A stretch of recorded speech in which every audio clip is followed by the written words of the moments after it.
എനിക്ക് പോകണം എന്ന് ആഗ്രഹിച്ച സമയത്തൊക്കെ പല റിലേറ്റീവ്സും പറയുന്നുണ്ട് ആ ഫിനാൻഷ്യൽ ബാക്ക്ഗ്രൗണ്ട് ഒന്നും അതിന് പറ്റിയതല്ല, ഇതിലും കുറഞ്ഞൊക്കെ ആഗ്രഹിക്കാൻ പറയുന്നൊക്കെ അമ്മയോട് പറഞ്ഞിട്ടുണ്ട്. പക്ഷെ ആ ഒരു ദിവസത്തിൽ ഒരുപാട് കരഞ്ഞിട്ടുണ്ട്, ഇനി വഴിയൊന്നും ഇല്ലാലോ, ഇനി എന്താ ചെയ്യേണ്ടതെന്ന്.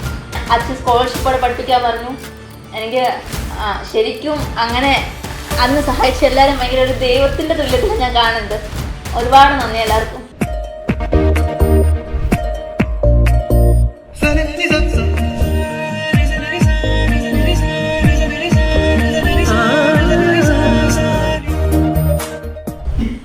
റിസൾട്ടിനെ കുറിച്ച് ഒരുപാട് സന്തോഷം, പിന്നെ എല്ലാവരോടും ഒരുപാട് നന്ദി. ആരോട്? ദർശനോട് ഫുള്ള്, പിന്നെ അച്ഛനോട്, ടോമിൻ സാറിനോട്, ടോണിയ മിസ്, സാറ്, പിന്നെ അവിടെ പഠിച്ച എല്ലാവരും. എന്താ പഠിപ്പിക്കുന്നതിനകത്തുപരി എല്ലാവരും ഒരുപാട് കെയർ ചെയ്തിട്ടുണ്ട്. എനിക്ക് അവിടെ നിൽക്കുമ്പോൾ എനിക്ക് വീട്ടിൽ നിൽക്കുന്ന പോലെ ഫീൽ ചെയ്തിട്ടുള്ളത്. അപ്പോൾ ഞാൻ അധികം ലീവ് ഒന്നും എടുക്കാറേ ഇല്ല. എന്ന് വെച്ചാൽ ഒട്ടും പറ്റാതെ അവിടെ നിൽക്കാൻ പറ്റത്തില്ല എന്ന് തോന്നുമ്പോൾ മാത്രമേ ഞാൻ വരത്തുള്ളായിരുന്നു. കാര്യം എനിക്ക് എന്തൊക്കെയാ അമ്മ എന്നെ കെയർ ചെയ്യുന്ന പോലെ തന്നെ എനിക്ക് അവിടെ നിൽക്കുമ്പം എനിക്ക് ഫീൽ ചെയ്തിട്ടുള്ളത്. പഠിപ്പിക്കുന്ന കാര്യത്തിലും എല്ലാ ടീച്ചേഴ്സും ഇപ്പം വൈകുന്നേരം ക്ലാസ് കഴിഞ്ഞിട്ടും പിന്നെ നിന്ന് പറഞ്ഞു തരാറുണ്ട്. അങ്ങനെ എല്ലാവരുടെയും ആ ഒരു ഹെൽപ്പൊക്കെ കൊണ്ടിട്ട് കിട്ടിയെന്ന്. കഴിഞ്ഞ വർഷം വിസ നീറ്റ് എഴുതിയിരുന്നു. അപ്പോൾ കഴിഞ്ഞ വർഷം പരീക്ഷ എളുപ്പമായിരുന്നു. അന്നേരം ഉണ്ടായ സ്കോർ 200 എത്രയാ കഴിഞ്ഞ വർഷത്തെ സ്കോർ? അത് ഈ വർഷം അതിൻ്റെ നേരെ ഇരട്ടിയായി. ഈ വർഷത്തെ നീറ്റ് പരീക്ഷ ഡിഫിക്കൽട്ടുമായിരുന്നു. അപ്പം അങ്ങനെ ഈ നല്ലൊരു സ്കോറിലേക്ക് എത്താനുള്ള കാരണം ദർശനം തന്നെ. എനിക്ക് ഒറ്റയ്ക്ക് ഒരിക്കലും ഇത് പറ്റില്ല. ദർശനം തന്നെ മെയിനായിട്ടും അതിനുവേണ്ടി സഹായിച്ചത്. അക്കാഡമിയിലെ ഏതൊക്കെ സിസ്റ്റങ്ങളാണ് എന്നെ സപ്പോർട്ട് ചെയ്തത്? ക്ലാസ്സുകൾ, പരീക്ഷകൾ, ക്ലിയറൻസ്, പല പല കാര്യങ്ങളില്ലേ? ഒരാഴ്ച പഠിപ്പിക്കുന്നു, അത് കഴിഞ്ഞിട്ട് പിന്നെ ഓരോ വീക്കും അതിൻ്റെ ടെസ്റ്റ്, പിന്നെ മന്ത്ലി, പിന്നെ അതൊക്കെ കഴിഞ്ഞിട്ട് ടൈമിൽ വരുന്നുണ്ട്. പിന്നെ ഈ നമ്മുടെ DTS, അത് കഴിഞ്ഞിട്ട് ഇപ്പോൾ റിവിഷൻ കഴിഞ്ഞിട്ട് അരമണിക്കൂർ ടെസ്റ്റ്, എക്സാംസ്. അപ്പോൾ ആ എക്സാം ഇതൊക്കെയാണ് കൂടുതലും ഹെൽപ്പ് ചെയ്തത്. പിന്നെ ഡൗട്ട് ക്ലിയറിങ് ആദ്യമൊക്കെ ക്ലാസ് കഴിഞ്ഞിട്ട് ഒരു അരമണിക്കൂർ ഒക്കെ ആയിരുന്നു ഡൗട്ട് ക്ലിയറിങ്. പിന്നെ ക്ലാസ്സിൽ വെച്ച് തന്നെ അപ്പം തന്നെ ഡൗട്ട് പറഞ്ഞു പോയി. അങ്ങനത്തെ ആ സിസ്റ്റം ഭയങ്കര നല്ല ഹെൽപ്ഫുള്ളായിരുന്നു. അത് മാറ്റിയതും ആദ്യം എന്നെ കൊണ്ട് ചേർത്തപ്പോൾ എനിക്ക് ഒരുപാട് പാടായിരുന്നു. എന്ന് വെച്ചാൽ മൊത്തം മിക്സ്ഡ്, ഇപ്പോൾ റിപ്പീറ്റേഴ്സും അങ്ങനെ കുറേ എൻ്റെ ഒരു ഇതെന്ന് വെച്ചാൽ എനിക്ക് ബാക്കിയുള്ളവരുടെ അത്രയും പോകാൻ പറ്റുന്നില്ല. എല്ലാവരും പെട്ടെന്ന് ഓരോ കാര്യങ്ങൾ ക്യാച്ച് ചെയ്യുന്നു, എനിക്ക് അത്ര സ്പീഡ് എത്തുന്നില്ല. അപ്പോൾ ആ ഒരു ഇതുകൊണ്ട് എനിക്ക് ഫസ്റ്റിലത്തെ 2 മാസമൊക്കെ ഭയങ്കര ബുദ്ധിമുട്ടായിരുന്നു മുന്നോട്ട് പോകാൻ. പിന്നെ നമ്മുടെ ഒരു ലെവൽ അനുസരിച്ചിട്ട് ഇപ്പോൾ നമുക്ക് എങ്ങനെയാണോ ക്ലാസ് എടുക്കേണ്ടത്, എത്ര സ്പീഡ് കുറച്ചിട്ടാണോ നമുക്ക് എങ്ങനെയാണോ മനസ്സിലാകുന്നത്, ആ രീതിയിലോട്ട് ഇങ്ങനെ ക്ലാസ് മാറ്റിയപ്പം അതൊരുപാട് ഹെൽപ്പ് ചെയ്തു. മാർക്ക് ഇമ്പ്രൂവ് ആകാനും നല്ല ഹെൽപ്പ് ചെയ്തു. പല എക്സാമുകൾ ഇപ്പം നമുക്കിപ്പം വീക്കിലി മോഡൽ ഉണ്ടായിരുന്നു, മന്ത്ലി മോഡൽ ഉണ്ടായിരുന്നു, ടൈം വൈസ് മോഡൽ ഉണ്ടായിരുന്നു. അത് കഴിഞ്ഞ് നമ്മുടെ റിവിഷൻ പ്രോസസ്സിലേക്ക് പോയി കഴിഞ്ഞപ്പോഴത്തേക്ക് നമ്മുടെ DTS ഉണ്ടായിരുന്നു. ഈ DTSൽ തന്നെ നമുക്ക് എക്സാം എഴുതാൻ വേണ്ടി നമുക്ക് അസസ്മെന്റ്, നമ്മൾ എത്രത്തോളം പഠിച്ചു എന്നുള്ളത് അസസ് ചെയ്യാൻ വേണ്ടിയുള്ള ഒരു എക്സാം ഉണ്ടായിരുന്നു. പിന്നെ നമ്മുടെ SST ഉണ്ടായിരുന്നു, നമ്മുടെ സ്റ്റേറ്റ്മെന്റ് സ്ട്രെങ്തനിങ് ടെസ്റ്റ്, ഇതൊക്കെ ഉണ്ടായിരുന്നു നമുക്ക്. അപ്പൊ ഇതൊക്കെ നമുക്ക് എങ്ങനെയുണ്ട്? നമ്മുടെ നീറ്റ് എക്സാം എഴുതിയപ്പോൾ ഇതൊക്കെ വളരെയധികം ഹെൽപ്ഫുൾ ആയിരുന്നോ? അതോ നമുക്ക് ഇതെങ്ങനെയായിരുന്നു നമുക്ക് എക്സാം എഴുതാൻ വേണ്ടിയുള്ള ഒരു തയ്യാറെടുപ്പിന് വേണ്ടി ഇതൊക്കെ സഹായിച്ചിട്ടുണ്ട്? അത് എനിക്ക് പക്ഷെ എക്സാം എഴുതാൻ പോയപ്പോൾ നമ്മൾ പ്രാക്ടീസ് ചെയ്ത പോലെ ഞാൻ ഒരു 3/4 മണിക്കൂറിനൊക്കെ ഉള്ളിൽ എഴുതേണ്ട ബയോളജിയൊക്കെ ഒരു 1.25 മണിക്കൂർ കൂടുതൽ എടുത്തു. പക്ഷേ പ്രാക്ടീസ് ഉണ്ടായത് കൊണ്ട് അത്ര സമയത്തോടെ ചെയ്യാൻ പറ്റി. അതുപോലെ നമ്മുടെ എക്സാംസിലുള്ള ക്വസ്റ്റ്യൻസ് ഒക്കെ ഫെമിലിയർ ആയിട്ട് നീറ്റ് എക്സാം എഴുതിയപ്പോൾ തോന്നിയിരുന്നു. അതേ similar type of questions. Chemistry ഒക്കെ അതേപോലെ തോന്നി. കെമിസ്ട്രി, ബയോളജി ഒക്കെ. പിന്നെ ബയോളജിക്കകത്തൊക്കെ കുറച്ച് ക്വസ്റ്റ്യൻസ് ഒക്കെ സെയിം ടൈപ്പ് ക്വസ്റ്റ്യൻസ് ഒക്കെ. പിന്നെ ഡിഫിക്കൽട്ട് ഒരു എന്ന് വെച്ചാൽ നമ്മൾ ശ്രദ്ധിക്കാതെ പോയി 1-2 ക്വസ്റ്റ്യൻ ഒക്കെ ഉള്ളൂ. അല്ലാതെ ബാക്കിയെല്ലാം പരിചയമുള്ള രീതി തന്നെയാണ്. കെമിസ്ട്രി, ബയോളജി ഒക്കെ. തീർച്ചയായും നമ്മുടെ ക്ലാസ്സും നമ്മുടെ ക്വസ്റ്റ്യൻസും നമ്മൾ ക്ലാസ് ഡിസ്കസ് ചെയ്ത ക്വസ്റ്റ്യൻസ് ഒക്കെ തീർച്ചയായിട്ടും നമുക്ക് ഹെൽപ്ഫുൾ ആയിരുന്നു നീറ്റ് എക്സാമിന്. ഒരു പ്രയർഫുൾ അറ്റ്മോസ്ഫിയർ ഭക്ഷണമൊക്കെയാണ്. അത് പല അവസരങ്ങളിലും ഡൗൺ ആയി പോകുമ്പോൾ ഞാൻ ഇടയ്ക്കിടയ്ക്ക് പോയി ആ പ്രാർത്ഥിക്കുന്ന സ്ഥലത്ത് പോയി ചാപ്പിൽ പോയി ഇരിക്കുകയായിരുന്നു.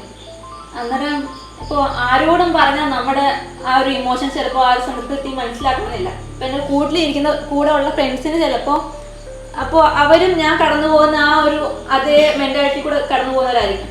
അപ്പോൾ ഞാൻ അവരോട് എൻ്റെ പ്രശ്നങ്ങൾ ഷെയർ ചെയ്ത് നിൽക്കുമ്പോൾ അവർക്ക് അതിൻ്റെ ഇരട്ടി വിഷമമായിരിക്കും. അപ്പോൾ എനിക്ക് എൻ്റെ വിഷമം ചെന്ന് ചാപ്പിൽ നിന്ന് പറയുമ്പോൾ അവിടെ നിന്ന് പ്രാർത്ഥിക്കുമ്പോൾ അതെല്ലാം ഇറങ്ങി വീണ്ടും മൈൻഡ് കുറച്ചും കൂടെ ഫ്രീ ആണെന്ന് തോന്നിയിട്ടുണ്ട്. നല്ല ആ ഒരു സ്പിരിച്വൽ എൻവയോൺമെന്റ് ഉണ്ടായിരുന്ന പഠനത്തിന് എപ്പോഴും വളരെ ഹെൽപ്ഫുൾ ആയിരുന്നു. സാധാരണ മീറ്റൊക്കെ പ്രിപ്പയർ ചെയ്യുമ്പോഴത്തേനും ഭയങ്കര ടെൻഷൻ പിരിമുറുക്കം പഠനത്തിനായിട്ടുള്ള ഒരു പ്രഷറൊക്കെ ഉണ്ട്. ദർശന അക്കാഡമിയിൽ പഠിച്ചപ്പോൾ ജിസാല് അങ്ങനെ എന്തെങ്കിലും ഉണ്ടായിരുന്നോ? അതിനെയൊക്കെ എങ്ങനെയാണ് ഹാൻഡിൽ ചെയ്തത്? ഇപ്പൊ എല്ലാരും കടന്നു പോകുന്ന അത്രയ്ക്കും വലിയ ടെൻഷനിലൂടെ ഒന്നും ഞാൻ പോയിട്ടില്ല. എനിക്ക് അങ്ങനെ ഭയങ്കര സ്ട്രെസ്ഫുൾ ആയിട്ടുള്ളൊരു അന്തരീക്ഷം തോന്നിയിട്ടേ ഇല്ല.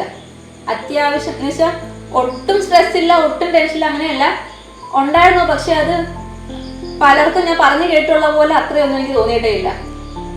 എന്നാൽ എൻജോയ് ചെയ്ത് പോകുന്ന ഒരു രീതിയിൽ ആയിരുന്നു എനിക്ക് അവിടെ തോന്നിയിട്ടുണ്ടായിരുന്നത്. ഇപ്പോൾ ഈ ഇടയ്ക്കിടയ്ക്ക് സെലിബ്രേഷൻസും പിന്നെ ഇടയ്ക്ക് നമുക്ക് കുറച്ച് കളിക്കാനും അങ്ങനെ കുറച്ച് സംസാരിക്കാനൊക്കെ സമയം കിട്ടുമ്പോൾ അതൊക്കെ ഈ പഠനത്തിനകത്തുള്ള ആ ഒരു സ്ട്രെസ്സിനെയൊക്കെ കുറയ്ക്കാനൊക്കെ നന്നായി ഹെൽപ്പ് ചെയ്തിട്ടുണ്ട്.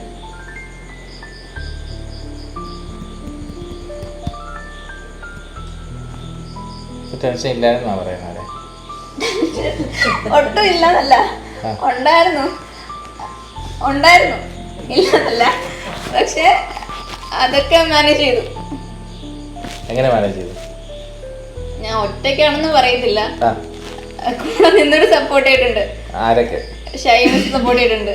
വാർഡൻ ഷൈമിസ് ആണ് വാർഡൻ. പിന്നെ അച്ഛൻ സപ്പോർട്ട് ചെയ്തിട്ടുണ്ട്. Okay. Tomy sir, Tonia miss, പിന്നെ ഫാക്കൽറ്റീസ് എല്ലാവരും. എന്നുവെച്ചാൽ എനിക്ക് എല്ലാവരുടെ അടുത്ത് നിന്ന് ഓപ്പണായിട്ട് സംസാരിക്കാൻ പറ്റുമായിരുന്നു. ഇപ്പോൾ നീറ്റിനെ ഇപ്പോൾ എന്തെങ്കിലും പ്രശ്നം ഉണ്ടെങ്കിലും ഏത് ഫാക്കൽറ്റീസിൻ്റെ അടുത്ത് ചെന്ന് ആണെങ്കിലും ഓപ്പണായിട്ട് ചെന്ന് പറയാം. അപ്പം അവരതിനുള്ള സൊല്യൂഷനും കണ്ടുപിടിച്ച് തരായിരുന്നു. അങ്ങനെയൊക്കെ. പിന്നെ പ്രാർത്ഥന, അതൊക്കെ കൊണ്ട് അതിനെയൊക്കെ മാനേജ് ചെയ്യാൻ പറ്റി. അല്ല, ഇപ്പം ഡൗട്ട് ചോദിക്കാണ്ട് എല്ലാവരുടെ അടുത്ത് ചെല്ലാൻ പറ്റുമായിരുന്നോ? പറ്റുമായിരുന്നു. അങ്ങനെ കുഴപ്പമൊന്നുമില്ല. എപ്പോൾ വേണം പോയി ഡൗട്ട് ചോദിക്കാമായിരുന്നോ? അങ്ങനെയല്ല, ക്ലാസ് കഴിഞ്ഞിട്ട് നമുക്ക് ടൈം തരും ഡൗട്ട് ചോദിക്കാം. അന്നേരം ഡൗട്ട് ചോദിക്കാം. പിന്നെ വേണമെങ്കിൽ അത്യാവശ്യം ഉണ്ടെങ്കിൽ സ്റ്റാഫ് റൂമിൽ പോയി ചോദിക്കായിരുന്നു. പിന്നെ ലാസ്റ്റ് വൈകുന്നേരം നമുക്ക് ഡൗട്ടിന് സമയം തരും. അപ്പൊ അന്നേരം പോയി ഞാൻ ചോദിക്കാറുണ്ടായിരുന്നു. അടുത്ത് പോയി ചോദിക്കാവോ? അങ്ങനെ ഇന്ന ടീച്ചേഴ്സ് മാത്രം ഡൗട്ട് അങ്ങനെ ഒന്നും വല്ലതും ഉണ്ടോ? ഡൗട്ട് ക്ലിയറൻസ് എല്ലാവരും അങ്ങനെ വ്യത്യാസമൊന്നുമില്ല ദർശനയില്? ഓക്കെ. ഇനി ആരെങ്കിലും ദർശനയിൽ പോകണമെന്ന് പറഞ്ഞാൽ പറഞ്ഞു വിടുമോ? ദർശന എൻട്രൻസ് കോച്ചിങ്ങിന് ഒരു വലിയ ഒത്തിരി സ്ഥാപനങ്ങളൊക്കെ ഉണ്ടല്ലോ. എന്റെ പരിചയത്തിലൊരു കൊച്ചുണ്ട്, ഇപ്പൊ ഓൾറെഡി അവിടെ വന്നിട്ടുണ്ട്. ഹെലന എന്ന പേര്. മറ്റൊരു കുട്ടിയെ ദർശനയിലേക്ക് റെക്കമെൻഡ് ചെയ്യുമ്പോൾ എന്തൊക്കെ ക്വാളിറ്റീസ് ആയിരിക്കും, ദർശനയുടെ ക്വാളിറ്റീസ് ആയിരിക്കും കുട്ടിയുടെ എല്ലാ പേരൻസിനോട് പറയാറ്? ഫാക്കൽറ്റീസ് ഏറ്റവും പ്രധാനപ്പെട്ട അത് തന്നെ. എന്ന് വെച്ചാൽ ഒരു ക്ലാസ് കണ്ടു കഴിഞ്ഞാൽ അതിലങ്ങ് അട്രാക്റ്റായി പോകും. എന്ന് വെച്ചാൽ ഇപ്പം ടോണിയ ഇപ്പോൾ ഓരോ ഫാക്കൽറ്റീസിനും അവരുടേതായ പ്രത്യേകത ഉണ്ട്. ഇപ്പം എന്ന് വെച്ചാൽ പഠിപ്പിക്കുന്ന ആ രീതിയിലും നമ്മളോട് പെരുമാറുന്ന രീതിയിലും ഓരോരുത്തരും അവരുടേതായ രീതിയിൽ ബെസ്റ്റാണ്. അപ്പോൾ ഡൗട്ട് ചോദിക്കുന്ന കാര്യങ്ങളാണെങ്കിലും അവർക്ക് ടൈം ഇല്ലെങ്കിൽ പോലും വൈകുന്നേരം പോകുന്ന സമയമാണെങ്കിൽ പോലും അവിടെ ഇരുന്ന് നമുക്ക് വേണ്ടി സമയം കണ്ടെത്തുമെന്ന് പറഞ്ഞു തരികയും അത്രയേറെ സപ്പോർട്ട് ചെയ്യുകയും ചെയ്യും. പിന്നെ പറയാനുള്ളത് വലിയ സ്ട്രെസ് ഇല്ലാതെ പഠിക്കാം. ഇപ്പോൾ അച്ഛൻ തന്നെ ഇങ്ങനെ ഓരോ സെലിബ്രേഷൻസ് ഒക്കെ അറേഞ്ച് ചെയ്യുന്നത് കൊണ്ട് ഒരുപാട് സ്ട്രെസ് ഇല്ലാതെ പഠിക്കാൻ പറ്റും. പിന്നെ ഒരു സ്പിരിച്വൽ ലൈഫിലൂടെ പഠനം കൊണ്ടുപോകാൻ പറ്റും. ഈ 3 കാര്യമാണ് എനിക്ക് തോന്നിയിട്ടുള്ളത്. ഫുഡ് നല്ലതാണ്, ഭയങ്കര ഹോംലി ഫുഡാണ്. എനിക്ക് ഒരു എന്താ വിഷാംശങ്ങളും ഇല്ലാതെ വീട്ടിൽ അമ്മ ഉണ്ടാക്കി തരുന്ന പോലത്തെ ഫുഡാണ്. പിന്നെ പറയാനുള്ളതെന്ന് വെച്ചാൽ ഞാൻ ഈ ലാസ്റ്റ് എനിക്ക് പോകണം എന്ന് ആഗ്രഹിച്ച സമയത്തൊക്കെ പല റിലേറ്റീവ്സും പറയുന്നുണ്ട് ആ ഫിനാൻഷ്യൽ ബാക്ക്ഗ്രൗണ്ട് ഒന്നും അതിന് പറ്റിയതല്ല, ഇതിലും കുറഞ്ഞൊക്കെ ആഗ്രഹിക്കാൻ പറയാന്നൊക്കെ അമ്മയോട് പറഞ്ഞിട്ടുണ്ട്. പക്ഷെ അന്നൊക്കെ അമ്മേന്റെ കയ്യിൽ റിപ്ലൈ ഇല്ല എന്ത് പറയാണെന്ന്. പക്ഷെ ആ ഒരു ദിവസം ഞാൻ ഒരുപാട് കറങ്ങിട്ടുണ്ട്, ഇനി വഴിയൊന്നും ഇല്ലാലോ, ഇനി എന്താ ചെയ്യേണ്ടതെന്ന്. അങ്ങനെ പിന്നെ ന്യൂസ് പേപ്പറിനകത്ത് ദർശനെ പറ്റി കണ്ടു, അങ്ങനെ വിളിച്ചു. പിന്നെ അച്ഛൻ സ്കോളർഷിപ്പോടെ പഠിപ്പിക്കാൻ പറഞ്ഞു.